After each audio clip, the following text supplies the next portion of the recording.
ঢাকা সচিবালয়ে আজ সকাল থেকে একটি অস্বাভাবিক নীরবতা লক্ষ্য করা গেছে। পে কমিশনের দপ্তরে স্বাভাবিক কার্যক্রম চললেও গতকাল যে উত্তেজনা ছিল আজ তা নেই। রাতারাতি পরিস্থিতি বদলে গেছে। যে আশায় বুক বেঁধেছিলেন লক্ষ লক্ষ সরকারি কর্মচারী, সেই আশায় এখন সংশয়ের ছায়া। গতকাল রাত 10:30টায় অর্থ মন্ত্রণালয়ে একটি জরুরি বৈঠক হয়। সেই বৈঠকে উপস্থিত ছিলেন অর্থ উপদেষ্টা, পরিকল্পনা কমিশনের সদস্যরা এবং বাংলাদেশ ব্যাংকের একজন ঊর্ধ্বতন কর্মকর্তা। বৈঠক শেষে যা বেরিয়ে এসেছে তা সরকারি কর্মচারীদের জন্য হতাশাজনক। অর্থনৈতিক বাস্তবতার কারণে নবম পে স্কেল বাস্তবায়নে সরকার এখন আরও সতর্ক অবস্থান নিয়েছে। বৈঠকে উপস্থিত একজন কর্মকর্তা গোপনীয়তার শর্তে জানিয়েছেন, দেশের বৈদেশিক মুদ্রার রিজার্ভ, মূল্যস্ফীতির হার এবং আন্তর্জাতিক ঋণদাতাদের শর্ত বিবেচনা করে পে স্কেল বাস্তবায়নে নতুন করে ভাবতে হচ্ছে সরকারকে। আন্তর্জাতিক মুদ্রাকোষের সাথে সরকারের যে সমঝোতা রয়েছে তাতে সরকারি ব্যয় নিয়ন্ত্রণের শর্ত আরোপ করা হয়েছে। এর অর্থ এই নয় যে পে স্কেল বাতিল হচ্ছে, তবে বাস্তবায়নের পদ্ধতি এবং হার নিয়ে পুনর্বিবেচনা চলছে। প্রাথমিকভাবে যেখানে 50 থেকে 60% বেতন বৃদ্ধির কথা ভাবা হচ্ছিল, সেখানে এখন 35 থেকে 45% নামিয়ে আনার প্রস্তাব উঠছে। এই হ্রাসকৃত হার নিয়ে কর্মচারী সংগঠনগুলো কী প্রতিক্রিয়া দেখাবে, সেটি এখন দেখার বিষয়। বাংলাদেশ ব্যাংকের সর্বশেষ তথ্য অনুযায়ী দেশের বৈদেশিক মুদ্রার রিজার্ভ এখন $20 বিলিয়ন নিচে। আমদানি ব্যয় বৃদ্ধি এবং রপ্তানি আয় স্থবিরতার কারণে এই পরিস্থিতি সৃষ্টি হয়েছে। এই অবস্থায় সরকারি ব্যয় বৃদ্ধি করা অর্থনীতির জন্য ঝুঁকিপূর্ণ হতে পারে বলে মনে করছেন অর্থনীতিবিদরা। মূল্যস্ফীতির হারও এখন উদ্বেগজনক পর্যায়ে। গত মাসে মূল্যস্ফীতি ছিল 9.5%। পে স্কেল বাস্তবায়ন করলে বাজারে অর্থের যোগান বৃদ্ধি পাবে, যা মূল্যস্ফীতিকে আরও বাড়িয়ে দিতে পারে। সাধারণ মানুষের জীবনযাত্রার ব্যয় আরও বৃদ্ধি পাবে। এই দ্বিমুখী সমস্যা সমাধানে সরকার এখন বিকল্প পথ খুঁজছে।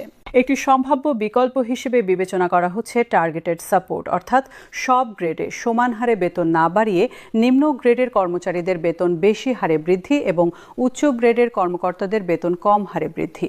এতে সরকারি ব্যয় নিয়ন্ত্রণে থাকবে এবং যাদের সবচেয়ে বেশি প্রয়োজন তারা সুবিধা পাবে।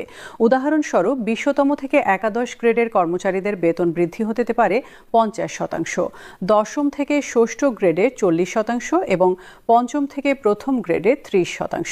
এই মডেল অনুসরণ করলে সামাজিক ন্যায় বিচার নিশ্চিত হবে এবং অর্থনৈতিক চাপও কম হবে। তবে এই প্রস্তাব নিয়ে উচ্চ পদের কর্মকর্তারা অসন্তুষ্ট।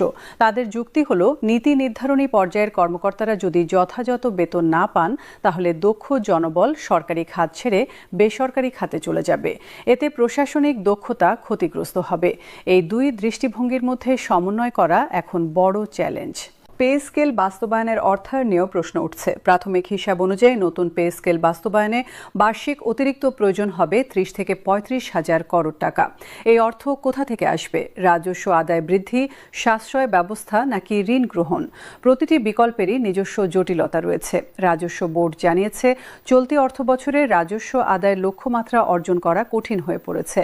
অর্থনৈতিক মন্দার কারণে ব্যবসা বাণিজ্য কমে যাওয়ায় কর আদায় কমেছে। এই অবস্থায় নতুন করে 30 হাজার করোড় টাকার সংস্থান করা বড় চ্যালেঞ্জ। নতুন কর আরোপ করলে জনগণের ওপর বাড়তি চাপ পড়বে, যা রাজনৈতিকভাবে সংবেদনশীল। বিকল্প হিসেবে সরকারি ব্যয় সাশ্রয়ের কথা বলা হচ্ছে। অপ্রয়োজনীয় প্রকল্প বন্ধ করা, প্রশাসনিক ব্যয় কমানো এবং দুর্নীতি রোধের মাধ্যমে অর্থ সাশ্রয় করা যেতে পারে। তবে বাস্তবে এই সাশ্রয় কতটা হবে তা নিয়ে সংশয় রয়েছে।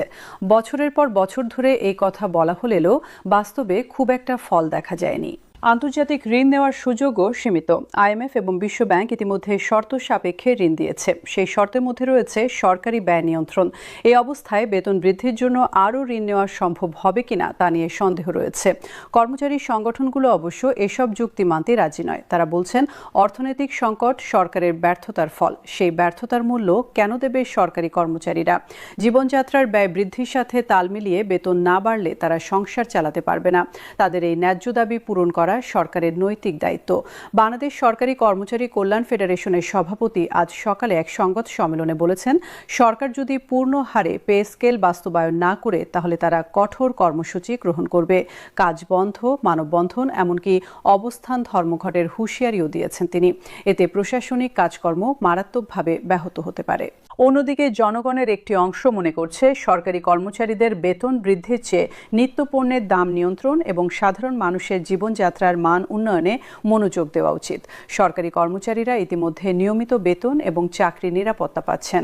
দেশের বিশাল জনগোষ্ঠী যেখানে দৈনিক মজুরিতে জীবনযাপন করছে, সেখানে সরকারি কর্মচারীদের বেতন বৃদ্ধি বৈষম্য বাড়াবে।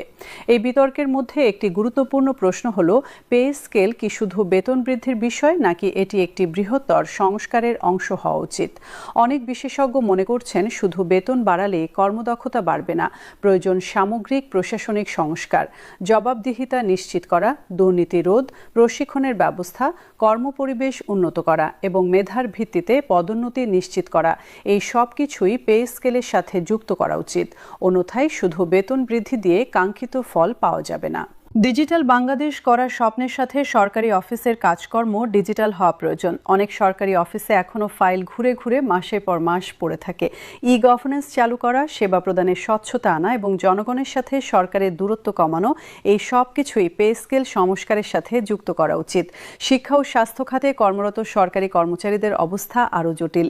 শিক্ষকরা যেখানে জাতি গড়ার কারিগর, সেখানে তাদের বেতন অপ্রতুল।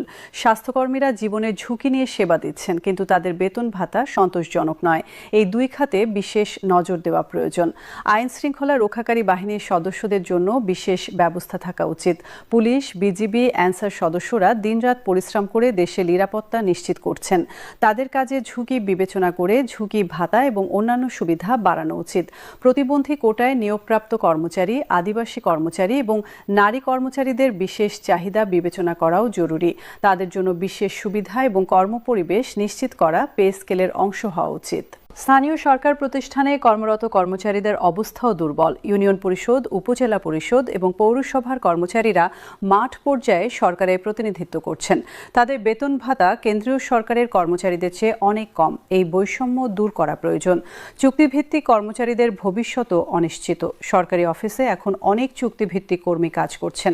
তাদের কোনো চাকরি নিরাপত্তা নেই, পে স্কেলের সুবিধা নেই। এই বৈষম্য দূর করতে তাদেরও নিয়মিতকরণের ব্যবস্থা করা উচিত।